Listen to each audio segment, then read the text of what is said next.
Olá, meu nome é Matheus Alessandretti, eu sou oncologista clínico e com essa série de vídeos eu busco esclarecer um pouquinho melhor sobre o que é câncer, como diagnosticar um câncer, quais que são as opções para combater e principalmente como se prevenir do câncer.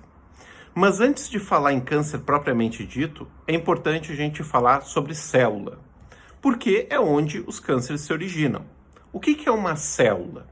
Uma célula é o nosso bloco construtor. Existem no corpo humano trilhões de células e cada célula tem uma especificidade. Ou seja, por exemplo, as células da pele, elas têm queratina ao seu redor. Por que elas têm queratina? Para conferir resistência. Nos protegem do meio externo e regulam nossa temperatura. As células do estômago são glândulas, elas produzem ácido. Então, elas atuam na digestão de alimentos. Todos esses trilhões de células seguem uma rígida característica de proliferação e função muito ordenada.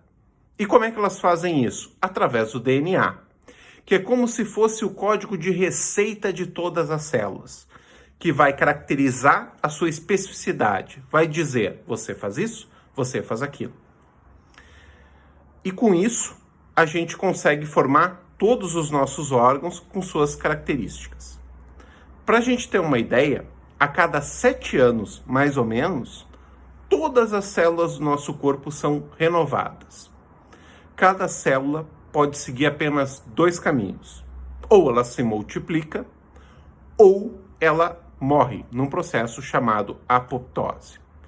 E tudo isso é amarrado pelo DNA, que é um código de receitas dentro de cada célula, que vai determinar essa harmonia que então vai formar o organismo saudável.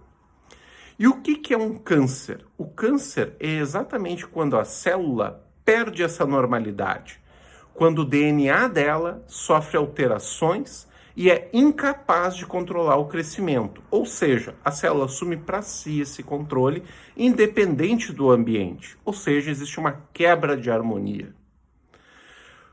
Quando isso ocorre, podem ocorrer as metástases, porque essa célula que se multiplica de forma anormal, ela pode mandar raízes para o resto do corpo. E essas raízes, elas podem ser lançadas no resto do corpo através dos linfáticos e dos vasos sanguíneos. Para a gente ter uma ideia, existem cerca de 100 mil quilômetros de artérias, vênulas, arteríolas dentro do corpo humano. Com isso, é suficiente para dar 2,5 voltas no planeta Terra. Bom, fechamos essa introdução sobre o que é câncer.